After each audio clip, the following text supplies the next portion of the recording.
राधे राधे। जय श्री कृष्णा। आज हम सुनेंगे माघ मास के कथा के तीसरे अध्याय की कथा। बोलिए विष्णु भगवान की जय हो, लक्ष्मी माता की जय हो। वैश्यपुत्र विकुल ने यमदूत से पूछा था कि हे दूत, मुझे बताओ, मृत्यु के बाद कौन नरकवासी होता है और कौन स्वर्ग का अधिकारी होता है। इसका उत्तर देते हुए यमदूत ने कहा कि महन के समय आए हुए अतिथि, मूर्ख, पंडित, वेद पाठी या पापी कोई भी हो, ब्रह्मा के समान है। जो भी मनुष्य रात्रि के थके हुए भूखे भोजन ब्राह्मण को अन्न और जल देता है, मध्याह्न के समय जिसके घर में आता हुआ अतिथि निराश नहीं जाता, वही व्यक्ति स्वर्ग का वासी होता है। अतिथि के बराबर कोई धन संपत्ति नहीं, कोई हित भी नहीं है। बहुत से राजा और मुनि अतिथि सत्कार से ब्रह्मलोक को प्राप्त हुए हैं। जो एक समय आलस्य से भी अतिथि को भोजन करा देता है, वह कभी यम का द्वार नहीं देख सकता। केसरी ध्वज से व्यवस्थित देव ने कहा था कि जो कोई भी इस मृत्यु लोक से स्वर्ग लोक जाने की इच्छा रखता है, वह अन्न का दान करे। दूत कहता है कि यमराज ने एक बार मुझसे कहा था कि अन्न दान के बराबर दूसरा कोई और दान नहीं। जो गर्मियों में जल, सर्दियों में ईंधन और सदैव अन्न का दान करते हैं, वे कभी यम के दुख नहीं उठाते। जो अपने किए हुए पापों का प्रायश्चित करते हैं, वे कभी नरक को नहीं देखते। प्रायश्चित ना करने वाला मनुष्य ही नरक में जाता है। जो काया, वाचा और मन से किए हुए पापों का प्रायश्चित कर लेता है, वह देव और गंधर्व से शोभित स्वर्ग लोक को प्राप्त करता है। जो नित्य ही व्रत, तप, तीर्थ करते हैं, जितेंद्रिय हैं, वे कभी भयंकर यम द्वार को नहीं देखते। नित्य धर्म करने वाले दूसरों का अन्न, भोजन और दान त्याग दें। नित्य स्नान करने से बड़े बड़े पाप नष्ट हो जाते हैं और वह व्यक्ति कभी यम को नहीं देखता। बिना स्नान के पवित्रता कैसे हो सकती है। जो मनुष्य पर्व के समय चलते जल में स्नान करते हैं, वह कभी बुरी योनि को नहीं पाते और न ही कभी नरक में जाते हैं। माघ के महीने में प्रातःकाल स्नान करने वाले मनुष्य को नियम पूर्वक तिल पात्र, तिल कमल का दान करना चाहिए। यमदूत कहते हैं, हे वैश्यपुत्र विकुल, मेरी बात ध्यान से सुनो। पृथ्वी, सोना, गो आदि परम दान करने वाला स्वर्ग से कभी नहीं लौटता। बुद्धिमान पुण्य तिथियों, व्यतिपात, संक्रांति आदि को थोड़ा सा दान करके भी बुरी गति को प्राप्त नहीं होता है। सत्यवादी, मौन रहने वाला, मीठा बोलने वाला, क्षमाशील, नीतिवान, किसी की निंदा नहीं करने वाला, सब प्राणियों पर दया करने वाला, प्राय धन को तिनके के समान समझने वाला मनुष्य भी कभी नरक को नहीं भोगता है। हे विषयपुत्र, जो मनुष्य अपने जीवन में एक बार भी गंगा जी में स्नान कर लेता है, वह सब पापों से छूट जाता है और शुद्ध हो जाता है। जो मनुष्य गंगा जी को दूसरे तीर्थों के समान समझता है, वह अवश्य ही नरक में जाता है। भगवान के चरणों से उत्पन्न हुई गंगा जी के पवित्र जल को श्री शिव जी भी अपने मस्तक में धारण करते हैं। वह ब्रह्म, जो संदेह रहित प्रकृति से अलग और निर्गुण है, ब्रह्मांड में फला उसकी समान ब्रह्मांड में भला उसकी समानता किससे हो सकती है। गंगा जी का नाम तो हजारों योजन दूर से लेने वाला ही नरक में नहीं जाता। इसलिए मनुष्य को अपने जीवन में कम से कम एक बार तो गंगा जी में स्नान करना ही चाहिए। जो ब्राह्मण दान लेने का अधिकारी होकर भी दान नहीं लेता है, वह आकाश के नक्षत्रों में चंद्रमा के समान है। जो कीचड़ से गौ को निकालता है, जो रोगी की रक्षा करता है और जो गौशाला में मृत्यु को प्राप्त होता है, वह आकाश में तारा होता है। प्राणायाम करने वाला मनुष्य सदैव ही उत्तम गति को प्राप्त होते हैं। प्रातः समय स्नान करने के बाद जो 16 प्राणायाम करते हैं, वह घोर पापों से बच जाते हैं। जो प्राय स्त्री को माता के समान मानते हैं, वह यम की आत्मा को कभी नहीं भोगते। जो मन से कभी प्राय स्त्री का चिंतन नहीं करते, वह दोनों लोगों को अपने अधीन कर लेते हैं। जो प्राय धन को मिट्टी के समान समझते हैं, वे मनुष्य स्वर्ग में जाते हैं। जिन्होंने क्रोध को जीत लिया हो, मानो न उन्होंने ही स्वर्ग को जीत लिया हो। जो माता पिता की सेवा देवता के समान करते हैं, वह यम का द्वार कभी नहीं देखते। जो गुरु की सेवा करते हैं, वह ब्रह्म लोक को प्राप्त होते हैं। शील की रक्षा करने वाली स्त्री धन्य है। शील भंग करने वाली स्त्री यमलोक में जाती है। जो वेदों और शास्त्रों को पढ़ते हैं, पुराण और संहिताओं को पढ़ते हैं, ये सुनते हैं अथवा दूसरों को सुनाते हैं, जो स्मृति का व्याख्यान और धर्म शास्त्र समझते हैं, जो वेदांत में लीन रहते हैं, वे सभी पाप रहित होकर ब्रह्मलोक को प्राप्त होते हैं। जो अज्ञानी हों, वेद शास्त्र का ज्ञान देते हैं, वे देवताओं से भी पूजित होते हैं। यमदूत कहता है, हे वैश्यपुत्र, यमराज ने हमें वही आज्ञा दे रखी है कि तुम किसी वैष्णव को मेरे पास मत लाओ। हे वैश्य, पापी लोगों को इस संसार रूपी नरक को प्राप्त करने के लिए भगवान की भक्ति के सिवाय कोई दूसरा उपाय नहीं। भगवान की भक्ति ना करने वाले मनुष्य को साक्षात चांडाल ही समझना चाहिए। भगवान के भक्त अपने माता पिता दोनों के कुल को ही तार देते हैं, उन्हें नरक में नहीं रहने देते। जो मनुष्य वैष्णव का भोजन करते हैं वे भी भगवान की कृपा से श्रेष्ठ गति को ही पाते हैं। बुद्धिमान को सदैव वैष्णव का अन्न खाना चाहिए, इससे बुद्धि पवित्र होती है और मनुष्य पाप से बचे रहते हैं। गोविंदाय नमः। इस मंत्र का जाप करता हुआ जो मनुष्य मृत्यु को प्राप्त होता है वह परम धाम को प्राप्त होता है, इसमें कोई भी संदेह नहीं। जो भी मनुष्य ओम नमो भगवते वासुदेवाय, ओम नमो नारायण इस मंत्र का जाप करते हैं, उनके दो ब्रह्म हत्या आदि बड़े बड़े पाप भी नष्ट हो जाते हैं। यमदूत ने कहा, हे वैश्य पुत्र, मनुष्य को सदैव शालिग्राम की शिला में या गोमती चक्र में भगवान वासुदेव का पूजन करना चाहिए, क्योंकि सब पापों का नाश करने वाले और सब पुण्य को देने वाले, मुक्ति प्रदान करने वाले भगवान विष्णु का इनमें वास होता है। जो मनुष्य शालिग्राम की शिला का या हरि चक्र का पूजन करता है वह अनेक मंत्रों का फल प्राप्त कर लेता है। जो फल देवताओं को निर्गुण ब्रह्म की उपासना से प्राप्त होता है वही फल मनुष्य को भगवान शालिग्राम का पूजन करने से ही प्राप्त हो जाता है, और वह व्यक्ति यमलोक के दर्शन कभी नहीं करता। भगवान को लक्ष्मी जी के पास अथवा वैकुंठ में इतना आनंद नहीं आता जितना कि आनंद शालिग्राम की शिला में या गोमती चक्र में निवास करने से आता है। स्वर्ण कमल युक्त करोड़ों शिवलिंग के पूजन से इतना फल प्राप्त नहीं होता जितना एक दिन के शालिग्राम जी के पूजन से प्राप्त होता है। भक्ति पूर्वक शालिग्राम जी का पूजन करने से विष्णु लोक में वास करके मनुष्य चक्रवर्ती होता है।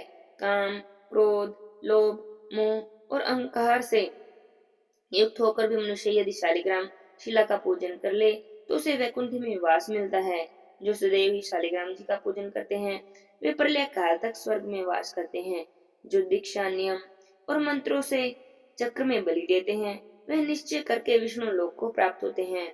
जो शालिग्राम शिला के जल से अपने शरीर का अभिषेक करते हैं वे मानो संपूर्ण तीर्थों में स्नान कर लेते हैं। गंगा, रेवा और गोदावरी सबका जल श्री शालिग्राम शिला में वास करता है। जो मनुष्य शालिग्राम शिला के सम्मुख अपने पिता का श्राद्ध करते हैं उनके पितरी कई कल्प तक स्वर्ग में वास करते हैं। जो लोग नित्य ही शालिग्राम जी की शिला का जल पीते हैं उनके हजारों बार पंचगमे पीने से भला क्या प्रयोजन। यदि शालिग्राम शिला का जल पिया जाए तो सहस्त्र तीर्थ करने से भला क्या लाभ। जिस घर में जिस स्थान पर शालिग्राम शिला विराजमान है वह स्थान तो हजारों तीर्थों के समान है। वहां पर किए गए संपूर्ण दान, होम करोड़ों गुना अधिक फल प्राप्त होते हैं। जो एक बूंद भी शालिग्राम शिला का जल पी लेता है वह दोबारा गर्भ में नहीं आता। शालिग्राम शिला में जो कीड़े मकोड़े एक कोष के अंतर पर मरते हैं उन्हें भी वैकुंठ की प्राप्ति होती है। जो फल वन में तप करने से प्राप्त होता है वही फल भगवान को सदैव स्मरण करने से भी प्राप्त हो जाता है। मोहवश अनेक प्रकार के घोर पाप करने वाला मनुष्य भी भगवान को प्रणाम करने से कभी नरक में नहीं जाता। संसार में जितने भी तीर्थ और पुण्य स्थान हैं, भगवान के केवल नाम मात्र से ही उनका फल प्राप्त हो जाता है। यमदूत ने कहा, हे वैश्य पुत्र, सुनो, जो कोई भूल से भी एकादशी के व्रत को कर लेता है वह कभी दुख को प्राप्त नहीं होता। महा की दोनों एकादशी भगवान पद्मनाथ के नाम की हैं। जब तक मनुष्य इन दिनों में व्रत नहीं करता उसके शरीर में पाप बने रहते हैं। हजारों अश्वमेध यज्ञ, सैकड़ों वाजपेयी यज्ञ एकादशी व्रत की 16वीं कला के बराबर भी नहीं होते। एकादशी के दिन व्रत करने से 11 इंद्रियों से किए गए सब पाप नष्ट हो जाते हैं। गंगा, गया, काशी, पुष्कर, कुरुक्षेत्र, यमुना, चंद्रभागा कोई भी एकादशी व्रत के समान नहीं। इस दिन व्रत करके मनुष्य अनायास वैकुंठ लोक को प्राप्त करता है। जो कोई मनुष्य श्रद्धा और भक्ति के साथ एकादशी का व्रत करता है और यदि रात्रि जागरण करता है वह अपने माता पिता और स्त्री के कुल की 101 पीढ़ियों का उद्धार कर देता है। पीताम्बरधारी होकर भगवान के समीप रहता है। बालक हो युवा हो या वृद्ध हो या कोई पापी ही क्यों ना हो, एकादशी व्रत करने से कभी नरक में नहीं जाता। यमदूत कहते हैं, हे वेश्या, मैं सूक्ष्म मैं तुमसे नरक से बचने के धर्म कहता हूँ। ध्यान से सुनो। मन, कर्म और वचन से प्राणी मात्र का द्रोह नहीं करना चाहिए। इंद्रों को वश में रखना चाहिए।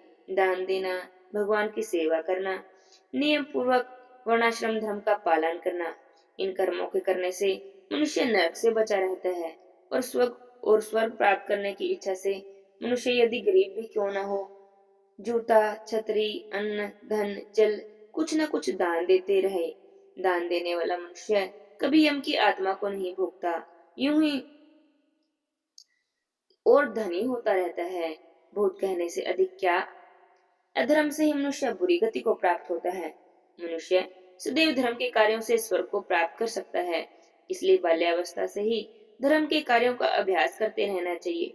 यमदूत के ऐसे वचनों को सुनकर बिल्कुल बड़ा प्रसन्न हुआ और प्रसन्न होकर कहने लगा कि तुम्हारे वचनों से मेरा चित्त बहुत प्रसन्न हो गया है, क्योंकि सज्जनों के वचन सदैव गंगा जल के समान पाप का नाश करने वाले होते हैं। उपकार करना और मीठा बोलना सज्जनों का स्वभाव होता है। जैसे अमृत मंडल चंद्रमा को भी ठंडा कर देता है, ऐसे कृपा कर आप मुझे बताएं कि किस प्रकार मेरे भाई का नरक से उद्धार हो सकता है। तब दूत कुछ देर तक ज्ञान दृष्टि से विचार करता रहा और फिर बोला कि हे वेश्या, यदि तुमने अपने भाई के लिए स्वर्ग की कामना करते हो तो जल्दी ही अपने 8 जन्म के पुण्य फल उसके निमित्त अर्पण कर दो। तब कुंडल ने पूछा, हे दूत, वह पुण्य क्या है? मैं मैंने कौन से जन्म में और कैसे वे पुण्य किए हैं, वह सब बताओ, फिर मैं अपना पुण्य अपने भाई को दे दूंगा। तब दूत ने कहा, हे वेश्या, सुनो, मैं तुम्हारे पुण्य की सब कथा कहता हूँ। पूर्व जन्म में मधुबन में शालक नाम के एक ऋषि थे। बड़े ही तपस्वी और ब्रह्म के समान तेज वाले थे। उनकी पत्नी का नाम रेवती था और नवग्रह की तरह ही उनके 9 पुत्र थे। नाम ध्रुव, शशि, बुध, तार, ज्योति, मान थे। इन पांचों ने गृहस्थ अवस्था धर्म को धारण किया था। निर्मोही, जितमाय, ध्यानिष्ठ और गुण तब यह चारों संन्यास ग्रहण करके वन में रहते थे। यह शिखा सूत्र से रहित पत्थर और सोने को भी समान समझते थे। जो कोई अच्छा या बुरा उनको अन्न दे वही खा लेते, जैसा कोई कपड़ा दे देता उसे पहन लेते। सदैव ब्रह्म के ध्यान में लगे रहते। इन चारों ने व्रत, शीत, निद्रा और आहार सबको जीत लिया था। बस चर अचर को विष्णु समान समझते हुए मौन धारण करके संसार में विचरण करते रहते। यह चारों महात्मा एक समय तुम्हारे घर आए। जब तुमने मध्याह्न के समय भूखे प्यासे इनको आंगन में देखा तो आंखों में आंसू भरकर गदगद कंठ से इन्हें नमस्कार किया। इनका बड़ा ही आदर सत्कार किया। इनके चरणों को धोकर बड़े प्रेम से तुमने इनसे कहा कि आज तुम मेरे अहोभाग्य हैं। आज मेरा जन्म सफल हो गया। मुझ पर भगवान प्रसन्न हुए हैं। मैं सनातन पत्नी, पुत्र, वो सभी धन्य हैं जो आज मैंने हरि के समान आपके दर्शन किए। सो हे वेश्या, इस प्रकार श्रद्धा से तुमने उनका पूजन किया। उनके चरणों को धोकर उस जल को मस्तक से लगाया। विधि पूर्वक इनका पूजन करके तुमने इन्हें भोजन कराया। इन सन्यासियों ने भोजन करके रात को तुम्हारे घर में ही वास किया और ब्रह्म के ध्यान में लीन हो गए। इन सन्यासियों के सत्कार से जो पुण्य तुम्हें प्राप्त हुआ उसे तो कहने में मैं भी असमर्थ हूँ, क्योंकि सब भूतों में प्राणी ही श्रेष्ठ होता है। प्राणियों में बुद्धि वाले, बुद्धि वालों में मनुष्य और मनुष्यों में ब्राह्मण, ब्राह्मणों में पुण्यात्मा और पुण्यात्माओं में ब्रह्म ज्ञानी सर्वश्रेष्ठ होते हैं। ऐसे ही संगति से बड़े बड़े पाप भी नष्ट हो जाते हैं। यह पुण्य तुमने अपने पहले 8वें जन्म में किया था। सो यदि तुम अपने भाई को नरक से मुक्त करना चाहते हो तो यह पुण्य उसे अर्पित कर दो। यमदूत के ऐसा कहने पर विकुंडल ने बड़े प्रसन्न मन से अपने 8वें जन्म का पुण्य अपने भाई कुंडल को दे दिया और उस पुण्य को प्राप्त करके उसकी नरक से मुक्ति हो गई। दोनों भाई देवताओं से पूजित किए गए। तब वह यमदूत अपने स्थान को चला गया। इस प्रकार वैश्य के पुत्र विकुल ने अपना पुण्य देकर अपने भाई को नरक की नरक से मुक्त करवाया। सो हे राजन, जो कोई भी इस इतिहास को पढ़ता है, सुनता है अथवा दूसरों को सुनाता है, वह 1000 गोदान का फल प्राप्त करता है। राजा कार्तिकेय ने दत्तात्रेय जी से पूछा, हे विप्रवर, मैं समझ नहीं पाया, कैसे एक वेश्या माघ स्नान से ही अपने सब पापों से मुक्त होकर स्वर्ग को गया? वह सब आप मुझे विस्तार से कहिए। तब दत्तात्रेय जी कहने लगे, जल स्वभाव से ही उज्जवल, निर्मल, शुद्ध, मलनाशक और पापों को धोने वाला है। जल सब प्राणियों का पोषण करने वाला है, ऐसा वेदों ने कहा है। माघ का महीना आने पर, मकर राशि के सूर्य होने पर, जो भी मनुष्य गो के पैर डूबने योग्य जल से भी स्नान कर लेता है, उसे स्वर्ग की प्राप्ति होती है। यदि सारा महीना स्नान न कर सके, तो केवल 3 दिन का स्नान करे। ऐसा करने से भी पापों का नाश हो जाता है। जो व्यक्ति थोड़ा भी दान करता है, वह धनी और दीर्घायु होता है। 5 दिन तक स्नान करने से चंद्रमा के समान शोभायमान होता है। इसलिए अपना सुख चाहने वाले को माघ में पवित्र नदियों में स्नान करना चाहिए। अब मैं माघ स्नान करने वाले के नियम को कहता हूँ। अधिक भोजन का उपयोग नहीं करना चाहिए। भूमि पर सोना चाहिए। भगवान की तीनों समय पूजन करनी चाहिए। ईंधन, वस्त्र, कंबल, जूता, कुमकुम, घृत, तेल, कपास, रुई, वस्त्र और अन्न का दान करना चाहिए। दूसरे की अग्नि को ना तपे हुए ब्राह्मण को भोजन कराएं, उसे दक्षिणा दें। एकादशी के नियम से माघ स्नान का उद्यापन करें। भगवान से प्रार्थना करें कि हे देव, इस स्नान का मुझे यथा फल प्रदान कीजिए। मौन रहकर मंत्र का उच्चारण करें, फिर भगवान का स्मरण करें। जो भी मनुष्य श्री गंगा जी के जल में स्नान करते हैं, वे 4 युग तक स्वर्ग से नहीं गिरते। जो कोई माघ में गंगा और यमुना में स्नान करता है, वह प्रतिदिन 1000 कपिला गो के दान का फल प्राप्त करता है। दत्तात्रेय जी कहते हैं, हे राजन, मेरी बात ध्यान से सुनो। प्रजापति ने पापों के नाश के लिए पर्याय तीर्थ की रचना की। सफेद गंगा जी की और काली यमुना जी के जल की धारा में स्नान का महात्म्य अब भली प्रकार सुनो। जो इस संगम में माघ के महीने में स्नान करता है, वह दोबारा जन्म नहीं लेता। भगवान विष्णु की दुर्गम माया माघ में प्रयाग तीर्थ पर सब नष्ट कर देती है। माघ मास में प्रयाग में स्नान करने से मनुष्य अच्छे भोगों को भोग कर ब्रह्म को प्राप्त होता है। माघ के महीने में मकर के सूर्य में जो भी कोई प्रयाग में स्नान करता है, उसके पुण्य की गिनती तो चित्रगुप्त जी भी नहीं कर सकते। 100 वर्ष तक निराहार रहकर जो पुण्य प्राप्त होता है, वही माघ के महीने में 3 दिन में प्रयाग में स्नान करने से ही प्राप्त हो जाता है। जो फल 100 वर्षों तक योगाभ्यास करने से प्राप्त होता है, वही फल माघ के महीने में प्रयाग में स्नान करने से प्राप्त होता है। जैसे सर्प पुरानी कुचली को छोड़कर नया रूप ग्रहण करता है, वैसे ही माघ के महीने में स्नान करने से मनुष्य पाप को छोड़कर स्वर्ग को प्राप्त होता है। पर गंगा यमुना के संगम में स्नान करने से हजारों गुना अधिक फल प्राप्त होते हैं। हे राजन, जिसको अमृत कहते हैं, वह यह त्रिवेणी ही है। ब्रह्म, शिव, रुद्र, आदित्य, मरुत, गण, गंधर्व, लोकपाल, यक्ष, किन्नर, अनि, मादि गुण से सिद्ध तत्वज्ञानी ब्राह्मणी, पार्वती, लक्ष्मी, सची, दति, अदिति, संपूर्ण देव पत्नियां और नागों की पत्नियां, मेनका, उर्वशी, रंभा, तिलोत्तमा, सभी अप्सरागण और सभी पितरी, सभी मनुष्यगण, कलयुग में गुप्त और सतयुग में प्रत्यक्ष सब देवता माघ मास में स्नान करने के लिए प्रयाग में आते हैं। हे राजन, मकर के सूर्य में होने पर प्रयाग में स्नान करने का जो फल प्राप्त होता है, वह केवल ईश्वर के द्वारा ही कहा जा सकता है। मनुष्य में उसे कहने की शक्ति नहीं। हजारों वर्ष में यज्ञ करने से भी यह फल प्राप्त नहीं होता। पूर्व समय में कांचन मालिनी ने इस स्नान का एक फल एक राक्षस को दिया था और इससे वह पापी मुक्त हो गया था। तब राजा कार्तिकेय वीर अर्जुन ने उनसे अपना पुण्य कैसे दिया, उनका साथ कैसे हुआ, सारी बातें मुझसे विस्तार से कहिए। दत्तात्रेय जी ने राजा कार्तिकेय वीर अर्जुन जी से कहा। आगे क्या कहा, यह हम अगले अध्याय की कथा में सुनेंगे। बोलिए विष्णु भगवान की जय हो, लक्ष्मी माता की जय हो। जय जय श्री राधे श्याम।